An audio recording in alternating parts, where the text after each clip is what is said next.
السلام علیکم ورحمۃ اللہ وبرکاتہ۔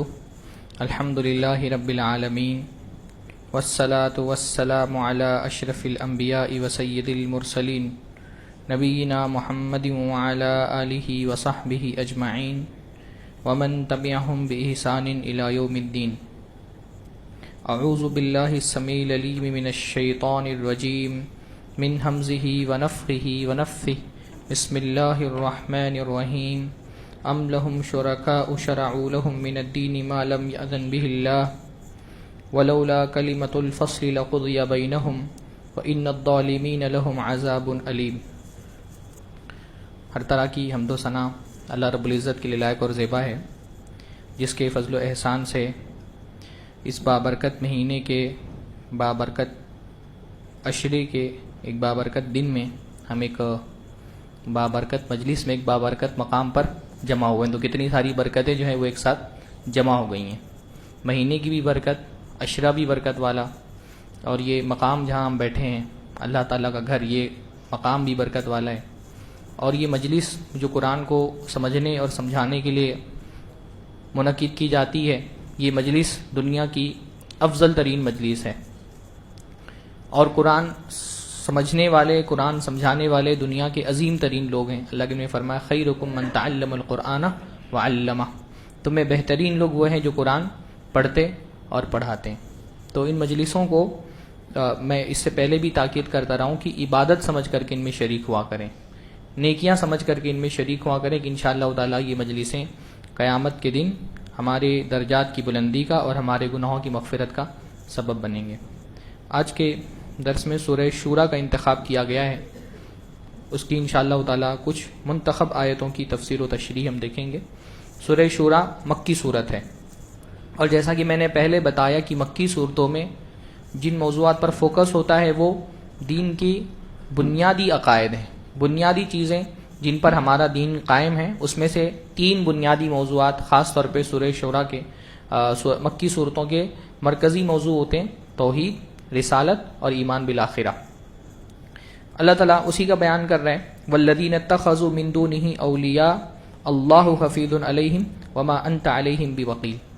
جن لوگوں نے اللہ کو چھوڑ کر دوسروں کو اپنا ولی بنایا ہوا ہے، اپنا کارساز سمجھ رہے ہیں، اللہ حفیظ علیہم، اللہ تعالیٰ ان کو دیکھ رہا ہے، ان کی نگرانی کر رہا ہے، اللہ غافل نہیں ہے ان سے۔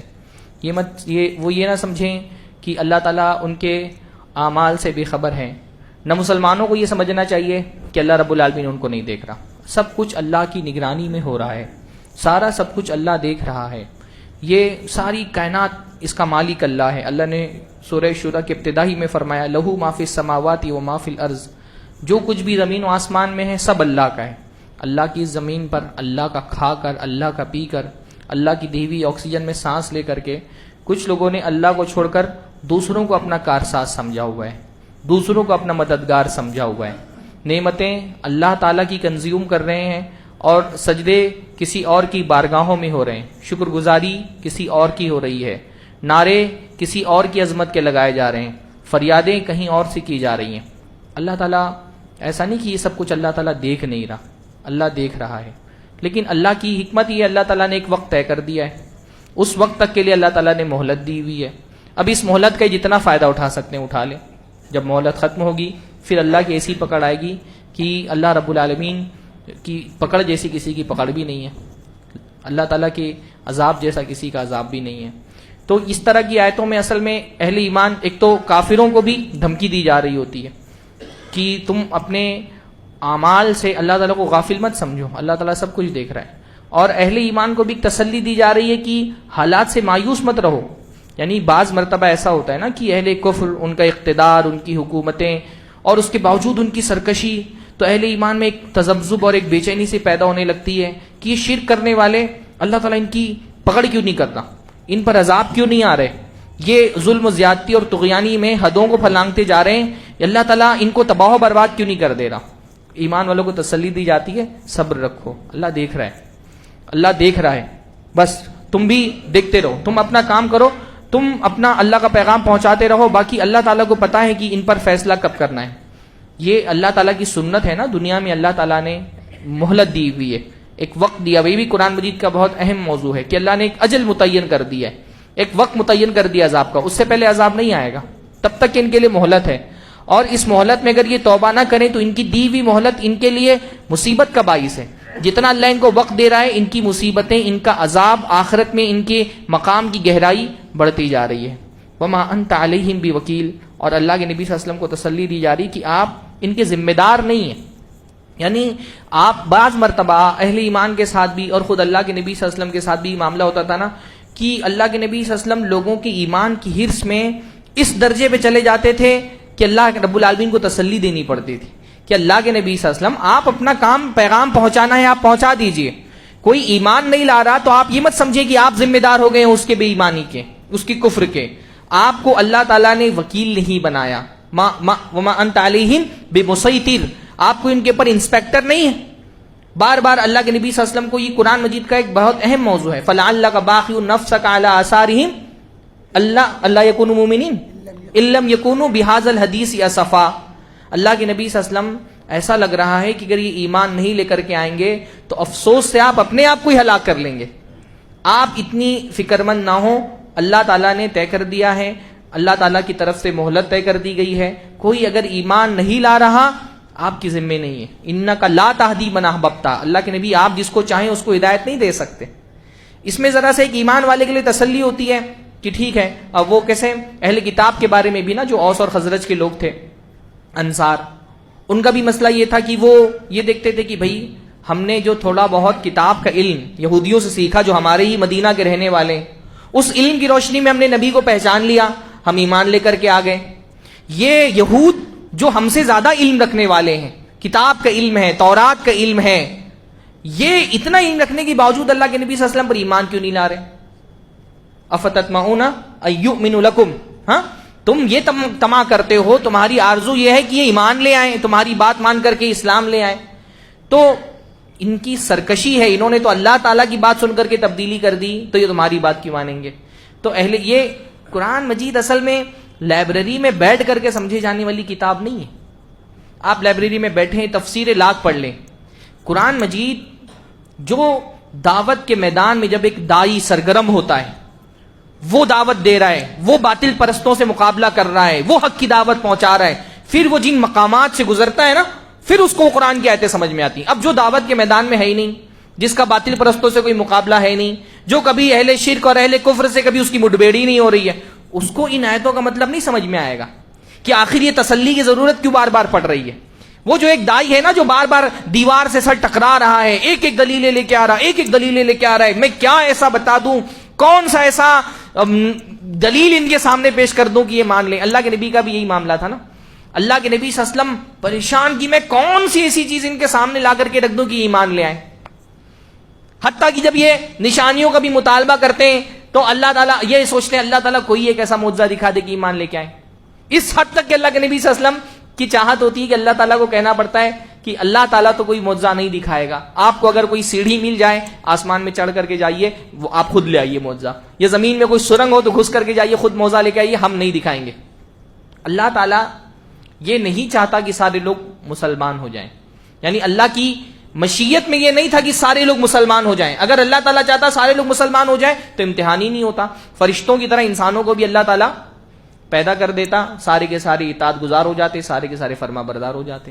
اللہ کی مشیت یہ تھی کہ بندے کو اختیار دیا جائے، اب ان بندوں میں کچھ ایمان والے ہوں گے، کچھ کافر ہوں گے، تو جن کی قسمت میں کفر ہے، ان کی سرکشی کی وجہ سے وہ کافر ہی رہیں گے، وہ چاہے پھر وقت کا نبی اللہ کی عظیم ترین کتاب بھی پڑھ کر کے سنا دے، یہ ایمان نہیں لے کر کے آئیں گے۔ تو یہ اللہ تعالیٰ نے فرمایا، یہ دیکھیے، اچھا یہ موضوع بھی قرآن یہاں پر آیا ہے، وَلَوْ شَاءَ اللَّهُ لَجَعَلَهُمْ أُمَّةً وَاحِدَةً، اللہ چاہتا تو سارے لوگوں کو ایک امت بنا دیتا، کوئی کافر نہیں ہوتا، دنیا میں سب کے سب مسلمان ہوتے ہیں۔ وَلَكِنْ يُدْخِلُ مَن يَشَاءُ فِي رَحْمَتِهِ، لیکن اللہ جس کو چاہتا ہے اپنی رحمت میں داخل کر دیتا ہے۔ بندے کو ہدایت مل گئی نا، یہ سوچنا چاہیے اللہ کا بڑا فضل ہے، اللہ ہم کو کر سکتا تھا کافر، ہدایت اللہ کی توفیق سے ملتی ہے۔ ٹھیک ہے، اپنی محنت اور جستجو یہ اللہ کی رحمت ہوتی ہے تو ہماری محنت اور جستجو کارگر ہوتی ہے اور اللہ ہدایت دیتا ہے۔ اللہ کا بڑا فضل ہے کہ اللہ تعالیٰ نے ہم کو اپنے ان بندوں میں سے چنا، وَلَكِنْ يُدْخِلُ مَن يَشَاءُ فِي رَحْمَتِهِ، اللہ جس کو چاہتا ہے اپنی رحمت میں داخل کرتا ہے۔ اللہ کی رحمت کیا ہے؟ اسلام۔ ہم کو اگر اللہ تعالیٰ نے مسلمان بنا دیا، اپنے دین حنیف کی توفیق دے دی، اس کی اتباع کی، ہم کو شکر ادا کرنا چاہیے اللہ کا. ہاں یہ ہماری اپنی محنتوں کا نتیجہ نہیں ہے. اللہ تعالیٰ اگر توفیق نہ دے تو بندہ اپنی محنت سے ہدایت تک نہیں پہنچ سکتا. جب جنت میں جائیں گے جنتی تو کیا کہیں گے؟ الحمدللہ الذی، کیسے حافظ روایت، ہدانا لہذا وما کننا لنہتدی لولا ان ہدانا اللہ. ساری تعریف اللہ کے لیے جس نے اس کی ہدایت ہم کو دی. یہ اللہ تعالیٰ نے راستہ دکھا دیا تو آگے جنت تک. ہاں یہ اللہ تعالیٰ نے راستہ دے دیا تو وہ اعمال کر لیے کہ جنت مل گئی. وما کننا لنہتدی لولا ان ہدانا اللہ. اگر اللہ ہدایت نہیں دیتا تو ہم کو ہدایت نہیں ملنی تھی. پھر اللہ نہ دے تو پھر کوئی نہیں دے سکتا. انک لا تہدی من احببت، اللہ کے نبی آپ بھی ہدایت نہیں دے سکتے اگر اللہ تعالیٰ ہدایت نہ دے تو. تو جو بھی ایمان کی عمل کی توفیق مل گئی اللہ کا شکر ادا کرنا چاہیے. یہ ہم خاص طور پہ ہم جو ایک دیندار طبقہ مسجد میں موجود ہوتا ہے تو وہ دیندار طبقے کے لیے بھی بڑی اس میں کی گھمنڈ نہیں آنا چاہیے کہ ارے میں تو روزے رکھ لیا، میں نے تو نمازیں پڑھ لی، میں نے تو اتنے قرآن ختم کر لیے. یہ سب کیوں ہوا؟ کیونکہ اللہ نے آپ کو توفیق دی. کبھی اس کے غرور میں، تقوی کے غرور میں مبتلا نہیں ہونا. کبھی فلانا نماز نہیں پڑھتا ہے تو ہم پڑھیں.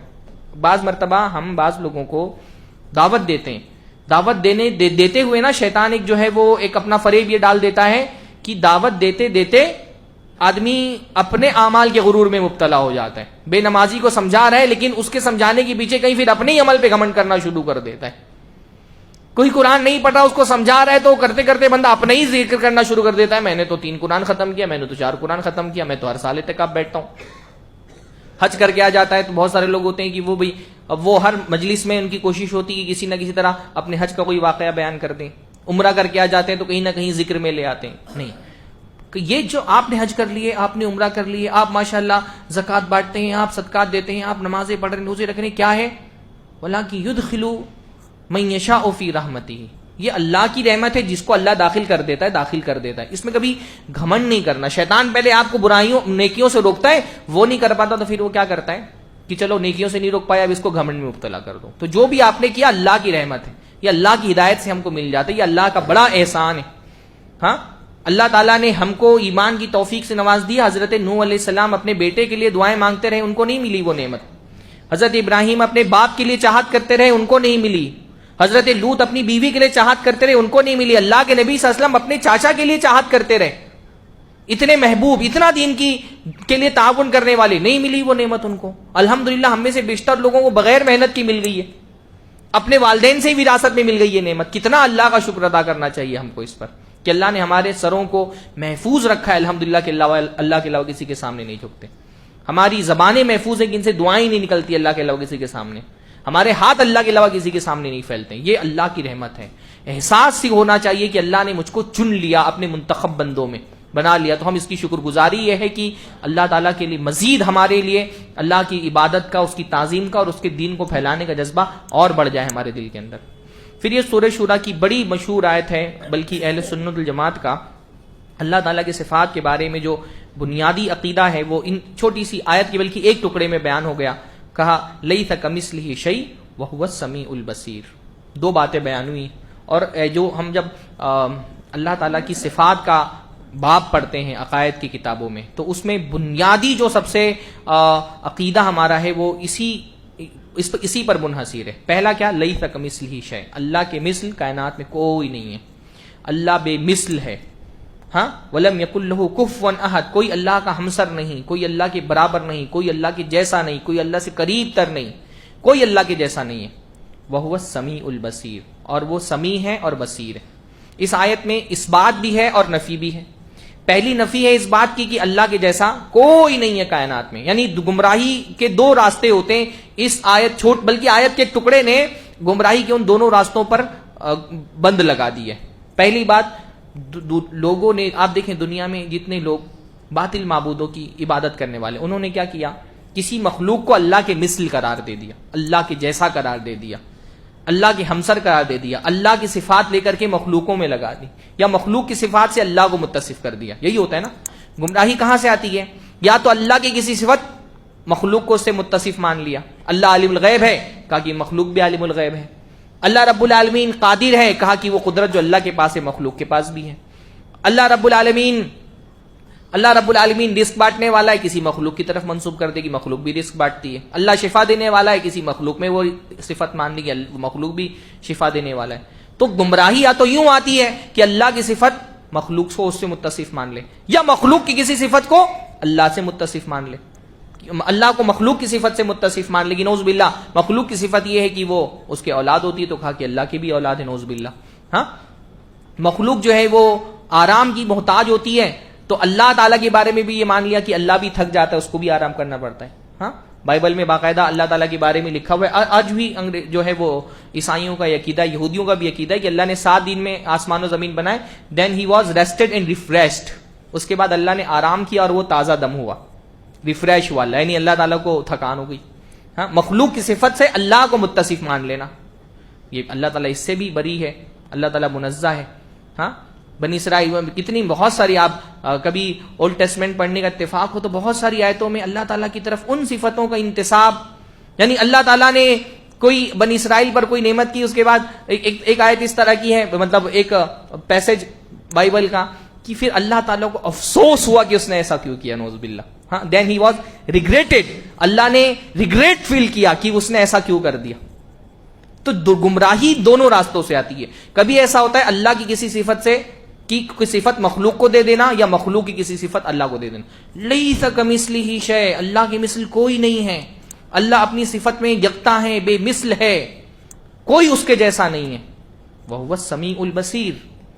اب یہ اس بات بھی ہے، بعض لوگ گمراہی میں اس طرح سے چلے گئے کہ اللہ تعالیٰ کے لیے کوئی مثل کوئی نہیں ہے، اس میں اس درجہ میں غلو کر دیا کہ اللہ تعالیٰ کی صفتوں کا انکار کر دیا، کہ پھر اللہ تعالیٰ کے جیسا کوئی نہیں ہے، تو اللہ تعالیٰ سمیع بھی نہیں، اللہ تعالیٰ بصیر بھی نہیں، اللہ تعالیٰ علیم بھی نہیں ہے، اللہ تعالیٰ کی صفتوں کا انکار کر دیا. فرمایا وَهُوَ السَّمِيعُ الْبَصِيرُ، اللہ کی مثل کوئی نہیں ہے، لیکن وہ سننے والا اور دیکھنے والا ہے. اب ایک شبہ یہ پیدا ہوتا ہے کہ ایک طرف تو اللہ فرما رہے اس اللہ کی مثل کوئی نہیں ہے، لیکن دوسری طرف اللہ تعالیٰ خود فرما رہے ہیں کہ وہ سمیع و بصیر بھی ہے. تو اللہ بھی سمیع و بصیر ہے اور مخلوق بھی سمیع مطلب سننے والا، بصیر مطلب دیکھنے والا. یہ صفت تو ایسی ہے جو تقریباً ہر مخلوق کے اندر ہوتی ہے، جاندار میں ہے نا، سنتی ہر مخلوق ہے، دیکھتی ہر مخلوق ہے. تو پھر تو اللہ نے ایک جگہ فرمایا کہ اللہ کے جیسا کوئی بھی نہیں، دوسری طرف اللہ خود فرما رہے کہ وہ سمیع و بصیر ہے.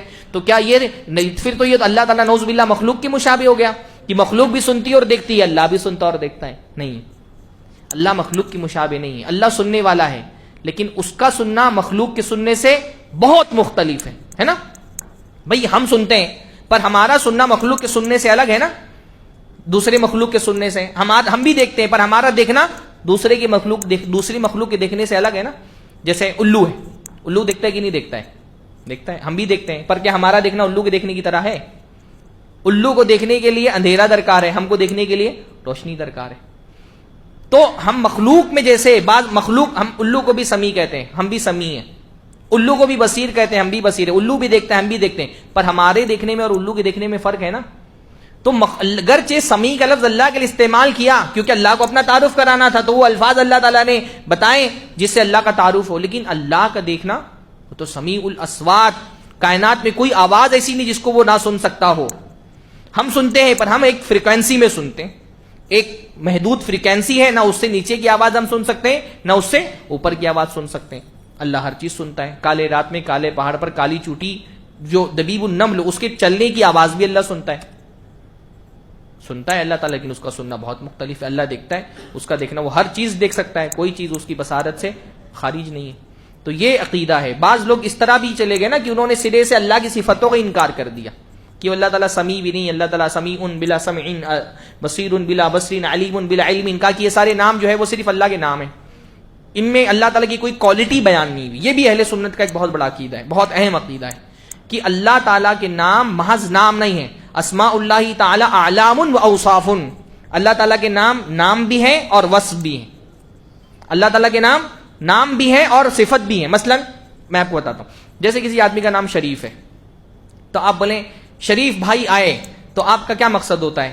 اس کے کردار کو بیان کرنا مقصد ہوتا ہے کہ وہ بہت شریف ہے. ہاں نہیں نا، جب اس کو شریف بولتے ہیں تو اس کی کوئی صفت بیان کرنا مقصود نہیں ہوتا، بس اس کے شخصیت کی پہچان کے لیے ایک علم ہے، نام، بس اس نام کے ذریعے سے اس کی شخصیت کی نشاندہی مقصود ہوتی ہے.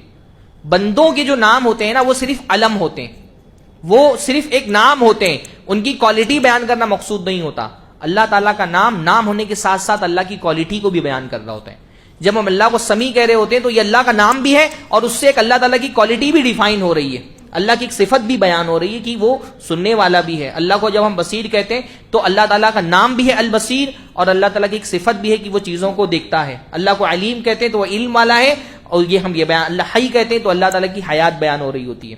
تو وہ سمیع یہ بڑا ایک اہم موضوع ہے. اس پر تو مطلب علماء نے مستقل بڑی بڑی جو ہے صفات کے باب میں کتابیں لکھی ہیں. ساری باتوں کا نچوڑ جو ہے نا وہ اس آیت کے دو حصوں میں، کہ ایک اللہ کے جیسا کوئی نہیں ہے، اور دوسرا اللہ کی جو صفات ہے گرچہ ناموں میں بعض مرتبہ وہ بندے مشترک ہو جائیں گے، یعنی اللہ کا بھی نام ہے، بندوں میں بھی وہ نام ہو سکتے ہیں، لیکن یہ صرف ناموں کا اشتراک ہے، حقیقتوں کا اشتراک نہیں ہے. صرف نام جو ہے وہ کامن ہے، دونوں کی حقیقتیں مختلف ہیں.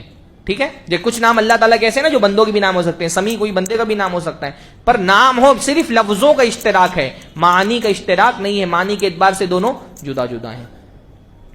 پھر اس کے بعد اللہ تعالیٰ نے حکم دیا فَلِذَٰلِكَ فَادْعُ وَاسْتَقِمْ كَمَا أُمِرْتَ، تو لہٰذا اللہ کو پکارو اور جیسا تم کو حکم دیا گیا ویسا ایک دم استقامت اختیار کرو، ڈٹے رہو. استقامت قرآن مجید کا اہم ترین موضوع ہے، بلکہ استقامت کا حکم جن آیتوں میں ہے، بعض غالباً ابن عباس سے مروی ہے، قرآن کی سب سے مشکل آیت جو ہے وہ استقامت کا حکم جس کے اندر ہے. غالباً یہ آیت ہے یا سورہ فصلت کی آیت ہے، فَاسْتَقِمْ كَمَا أُمِرْتَ، جیسا آپ کو حکم دیا گیا ہے استقامت اختیار کریں اس راستے پر. دیکھیے حالات کے جذبوں سے متاثر ہو کر کے بیک وقت اسلام لے آنا یہ بڑی بات نہیں ہے. کوئی آدمی بہت جوش میں آیا اسلام قبول کر لیا، یہ بڑی بات نہیں ہے. کوئی جوش میں آیا ایک مرتبہ ہم قرآن پڑھ لیا، 5 وقت کی نمازیں پڑھنے لگا رمضان میں آ کر کے، یہ بڑی بات نہیں ہے. بڑی بات یہ ہے کہ جو اختیار کرو اس پہ ڈٹے رہو. فَاسْتَقِمْ كَمَا أُمِرْتَ، ڈٹ جانا ایک چیز پر. آپ نے دین اختیار کیا، اب 2 چیزیں آئیں گی، یا تو خوف آئے گا یا تو لالچ آئے گا. یہ دونوں چیزیں آپ کو دین کے راستے سے ہٹانا چاہیں گی. فَاسْتَقِمْ كَمَا أُمِرْتَ، ڈٹے رہیں آپ جیسا اللہ نے حکم دیا ہے، توحید کے راستے پر، ایمان کے راستے پر، سنت کی اتباع کے راستے پر ڈٹ جائیں، یہاں وہاں نہ گھومیں، یہاں وہاں نہ پھریں. ہاں رمضان آیا بڑا جوش تھا، پڑھنا شروع کر دیا قرآن، اب روزانہ 4 قرآن ختم کر دیا، رمضان ختم قرآن سے تعلق ختم، پھر اگلے رمضان میں ہی ہوگا. یہ استقامت نہیں ہے. استقامت یہ ہے کہ جو اختیار کرو اس پہ ڈٹ جاؤ. مصیبتیں آئیں گی، پریشانیاں آئیں گی، ان کا مقابلہ کرو. کبھی لالچ آئے گا، کبھی کوئی دنیاوی مفادات آڑے آئیں گے. داڑھی رکھ لی بندے نے، اس زمانے میں تو سب سے بڑا جہاد داڑھی رکھ لینا ہے. ہم مولویوں کے لیے نہیں، ہم لوگوں کے لیے کیا مشکل ہے. ہاں ہم لوگوں کے لیے، ہم لوگ داڑھی نہ رکھے تو ہمارے لیے مشکل ہے. مطلب ہم لوگوں کے لیے داڑھی رکھنا کون سی مشکل چیز ہے؟ ہم تو گھر بار میں داڑھی رکھتے ہیں، کبھی الحمدللہ خیال بھی نہیں آیا، اور نہیں رکھتے تو بہت پریشانی ہوتی. گھر میں ابا کی بھی مار پڑتی، باہر معاشرے میں بھی پھٹکار پڑتی. لیکن میں ان نوجوانوں کو دیکھتا ہوں نا، کالج سے پڑھے ہوئے، یونیورسٹی سے فارغ ہیں، جاب بیچارے تلاش کر رہے ہیں، سب سے بڑی مشکل داڑھی ہے. داڑھی رکھ لی ہے، جاب ہی نہیں مل رہا.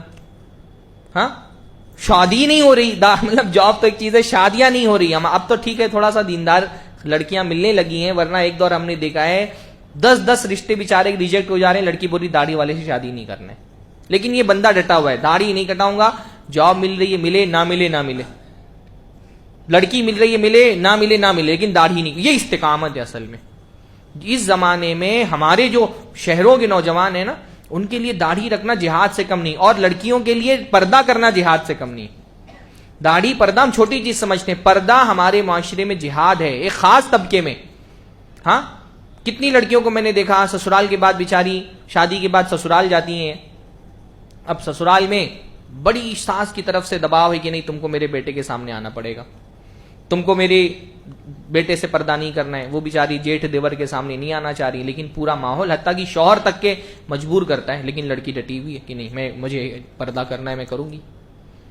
بہت سارے گھرانوں میں آزادانہ خیال لڑکیوں کا، اس میں کسی لڑکی کو دین کی سمجھ اللہ تعالیٰ نے دی، پردہ کرنا شروع کر دیا. اب وہ تانے ہر طرف سے آ رہے ہیں، ماں بہنیں پھوپھیاں سب مل کر کے تانے دے رہی ہیں کہ تم کیا ہو گیا ہے، تم کو بابا گئی ہے. ہاں لیکن وہ نہیں، مجھے پردہ کرنا ہے تو کرنا ہے. یہ استقامت دین میں مطلوب ہے. عبادتوں میں استقامت مطلوب ہی نہیں. رمضان میں جوش تھا بڑا، خوب نماز پڑھا، رمضان ختم، شوال آتے ہی غائب، مسجد خالی. ہاں جیسے ہی چاند کا اعلان ہوتا ہے، عشاء میں سارے نمازی غائب، عشاء سے ہی شروع. پھر فجر میں جو مسجدیں بھری ہوئی رہتی تھیں، ظہر یک شوال کو مسجد میں تھے بس 4 لوگ، ایک جمعن، ایک فقیرہ، ایک مؤذن، ایک امام. ہر مسجد کی صورتحال ہے. ظہر نہیں یعنی مطلب یہ صورتحال ہے. عید کی نماز پڑھ کے آئے، پھر ظہر پڑھنے میں کوئی نہیں دکھائی دے رہا ہے. فجر میں لوگ عید کی نماز پڑھنے آ رہے ہیں، اس میں فجر کی نماز قضا پڑھ رہے ہیں. استقامت یہ کہ ڈٹ جاؤ. ہاں اللہ تعالیٰ نے فرمایا وَاعْبُدْ رَبَّكَ حَتَّى يَأْتِيَكَ الْيَقِينُ، اپنے رب کی عبادت کرو یہاں تک کہ موت آ جائے. یہ نہیں کہ یہاں تک کہ عید آ جائے. یہ کہ اللہ تعالیٰ نے کہ عید آ جائے، جب تک اللہ کی عبادت کرو جب تک کہ عید نہ آ جائے. عید آ جائے گی تو بھی عبادت کرنی ہے. اللہ تعالیٰ صرف رمضان کا رب تھوڑی ہے، اللہ تعالیٰ شوال کا بھی رب ہے، اللہ تعالیٰ محرم کا بھی رب ہے، سارے مہینوں کا رب اللہ ہے. تو یہ خاص طور پہ رمضان کے مہینے میں جو ایک جوش پیدا ہوا ہے نا، اس میں استقامت دکھائی. اللہ نے فرمایا اللہ تعالیٰ کے یہاں بہترین عمل کون سا ہے؟ بہترین عمل وہ ہے ما داوم علیہ، جس پر استقامت برتی جائے، مسلسل آدمی وہ عمل کرے، وہ اللہ کو پسندیدہ ہے، چھوٹا ہی کیوں نہ ہو، تھوڑا ہی کیوں نہ ہو. تراویح پڑھ رہے ہیں نا، ایک مزاج بنائیں. دیکھیے بہت مشکل چیز نہیں، خاص طور پہ جو فجر پڑھنے والے ہیں، اذان سے 10 منٹ پہلے اٹھ جائیں، 2 رکعت نماز پڑھیں صرف. کوئی مشکل چیز نہیں انشاءاللہ تعالی. اٹھ رہے سحری کرنے کے لیے نا، اٹھ تو جاتی ہیں الحمدللہ سحری کرنے کے لیے، 10 منٹ پہلے ہی اٹھتے ہیں، دودھ پی کے ہی سو جاتے ہوں گے، کھجوری کھاتے ہوں گے، اٹھتے تو ہیں. تھوڑی سی کوشش یہ کریں کہ یہ جو 10 منٹ پہلے اٹھنے کی عادت بن گئی الحمدللہ، رمضان کے بعد بھی اس عادت کو جاری رکھیں. 2 رکعت نماز تہجد کی، واللہ اللہ تعالیٰ کی طرف آپ 1 قدم آگے بڑھتے ہیں نا، اللہ 10 قدم آگے بڑھتے ہیں. آپ دیکھیے اللہ تعالیٰ کیسے نیکیوں کے راستے کھولتا ہے آپ کے لیے. اللہ مجھ کو بھی توفیق دے، ہاں آپ کو بھی توفیق دے کہ رمضان کے بعد یہ جو ایک معمول شروع ہوا ہے کہ ہم اذان سے پہلے اٹھ جا رہے ہیں سحری کرنے کے لیے، رمضان کے بعد زیادہ آپ 8 رکعت پڑھتے ہیں بہت اچھی بات ہے، تہجد پڑھتے ہیں بہت اچھی بات ہے. نہیں پڑھ پا رہے 2 رکعت نماز. والذین کیسے یبیتون لربہم سجدا وقیاما، اللہ کے بندے وہ ہیں جو رات اللہ تعالیٰ کے سجدے اور قیام میں گزارتے ہیں. تو 2 رکعت نماز ایک اچھا ٹھیک ہے، بہت آپ کو ارجنٹ ہوتے ہیں، کام ہوتے ہیں، آفیسز کے کام ہوتے ہیں، اب فجر تو پڑھتے ہوں گے انشاءاللہ تعالیٰ. نہیں کچھ ہو پا رہا ہے تو یہ کریں کہ ہفتے میں 1 دن کا ہی معمول بنائیں تہجد پڑھنے کا. آپ کیا ہوتا ہے نا، آپ ایک نیکی کرتے ہیں، اللہ دوسری نیکی کا راستہ آپ کے لیے کھول دیتا ہے. والذین اہتدوا زادہم ہدی وآتاہم تقواہم، جو لوگ ہدایت کے راستے پہ چلتے ہیں اللہ ان کی ہدایت میں اضافہ کرتا ہے. تو آپ جو معمولات آپ نے شروع کیے، قرآن پڑھنے کا معمول شروع کیا، ٹھیک ہے آپ نے 3 مرتبہ قرآن ختم کر دیا. اب یہ معمول تو نہیں کہ پھر رمضان میں ختم ہو گیا، اب رمضان کے بعد پھر سیدھا قرآن اگلے رمضان میں کھلے گا. ٹھیک ہے آپ کو اتنی تلاوت نہیں کرنی ہے بھائی، 5 پارہ تو پڑھ لو روز کا، ایک معمول بنا لو، آدھا گھنٹہ نہ پڑھو قرآن، 15 منٹ پڑھو قرآن، وقت نکال کے پڑھ لو. میں بہت سارے لوگ ٹریولنگ کرتے ہیں، ٹرین میں بیٹھ کے قرآن پڑھ لو، کون سا مشکل کام ہے. ہاں یہاں سے ممرہ جانا ہے، پڑھو گے تو ایک یہاں سے ممرہ ٹرین میں بیٹھ کے قرآن پڑھو، ممرہ اترو، 1 پارہ ختم ہو جاتا ہے الحمدللہ. تو یہ جو تعلق دین سے بنا ہے اس میں استقامت اختیار کریں، ڈٹیں اس پر. رمضان کے بعد بھی انشاءاللہ تعالی اس کو جاری رکھنا ہے. اور قرآن اسی طرح سے جو ہے وہ اب سورہ شورى میں تو بہت ساری آیتیں ہیں، کون سی آیت اور لوں؟ اللہ تعالیٰ نے یہ ایک آیت میں فرمایا ام لہم شرکاء شرعوا لہم من الدین ما لم یأذن بہ اللہ، کہ ان لوگوں نے اللہ تعالیٰ کے علاوہ دوسروں کو اپنا شریک بنایا ہوا ہے، اور یہ کیا کرتے ہیں شرعوا لہم من الدین، کہ ان کو دین گھڑ کر کے دیتے ہیں، ان کو شریعت بنا کر کے دیتے ہیں. تو دیکھیے ایک شرک تو وہ ہوتا ہے نا کہ بندہ جو ہے وہ اللہ کے علاوہ کسی کے سامنے سجدہ کرے، اللہ کے علاوہ کسی سے دعا مانگے، یہ بھی شرک ہے، شرک فی العبادت. شرک فی العبادت ایک یہ بھی ہے کہ بندہ جو ہے وہ اللہ کو چھوڑ کر کے غیر اللہ کو اپنے لیے شارع مان لے، حلال و حرام کرنے کا اختیار اللہ کو چھوڑ کر بندوں کے اختیار میں دے دے کہ میرے لیے حلال حرام کون کریں گے، بندے حلال و حرام کریں گے. کسی عالم کو اس درجے میں مان لے کہ یہ جو حلال بول دے وہ حلال، یہ جو حرام بول دے وہ حرام، یہ بھی شرک ہے. اس درجے میں اگر کسی عالم کی تقلید کر رہا ہے. جب ہمارے اہل حدیث علماء یہ کہتے ہیں کہ تقلید شرک ہے تو ان کا مقصد کیا ہوتا ہے تقلید کو شرک قرار دینے کا؟ تقلید کو شرک قرار دینے کا مقصد یہ ہوتا ہے کہ تقلید ایسی تقلید شرک ہے جس میں عالم کو وہ درجہ دے دیا جائے کہ اس کا حلال کیا ہوا حلال اور اس کا حرام کیا ہوا حرام. اگر اس درجے میں اندر چلا جائے تو پھر کیا ہے، یہ تقلید ہے. پھر اہل ایمان کی ایک بڑی پیاری صفت اللہ تعالیٰ نے بیان فرمائی والذین یجتنبون کبائر الاسم والفواحش، اللہ کے نیک بندے وہ ہیں جو بڑے بڑے کبیرہ گناہوں سے بچتے ہیں. وَإِذَا مَا غَضِبُوا هُمْ يَغْفِرُونَ، اور جب غصہ آتا ہے تو وہ معاف کر دیتے ہیں، یعنی غصے کو کنٹرول کرنا جانتے ہیں. وہ غصے کو اپنے آپ کو غصے کے حوالے نہیں کر. دنیا میں دو طرح کے لوگ ہوتے ہیں, ایک جو اپنے غصے کو کنٹرول کرتے ہیں, دوسرا جو جن کا غصہ ان کو کنٹرول کرتا ہے. دو ہی لوگ ہوتے ہیں. آپ کو دیکھنا چاہیے کہ آپ کن لوگوں میں سے ہیں. کیا آپ ان لوگوں میں سے ہیں جو اپنے غصے کو کنٹرول کرتے ہیں, یا ان لوگوں میں سے جن کا غصہ ان کو کنٹرول کرتا ہے. جن کا غصہ ان کو کنٹرول کرتا ہے وہ بہت پچھتاتے ہیں اپنے ان فیصلوں پر جو انہوں نے غصے میں کیا ہوتا ہے. اس لیے غصے میں کوئی فیصلہ مت کریں. اللہ کے نبی صلی اللہ علیہ وسلم نے بہت اس کی تاکید فرمائی ہے کہ جب غصہ آئے تو غصے میں کوئی فیصلہ مت کرو, اور غصے کو پینا سیکھو, غصے کو ٹھنڈا کرنا سیکھو. والکاظمین الغیظ والعافین عن الناس, غصے کو پی جانے والے اور لوگوں کو معاف کرنے والے, یہ اللہ تعالیٰ کے بندے ہیں. جنت کے 8 دروازے ہیں نا, ان میں سے ایک دروازہ کیا ہے؟ باب الکاظمین الغیظ, غصے کے پی جانے والے اور لوگوں کو معاف کرنے والوں کا دروازہ. جو غصے کو پی جاتے ہیں اللہ نے ان کے لیے اسپیشل دروازہ بنایا, جیسے روزے داروں کے لیے اسپیشل دروازہ ہے.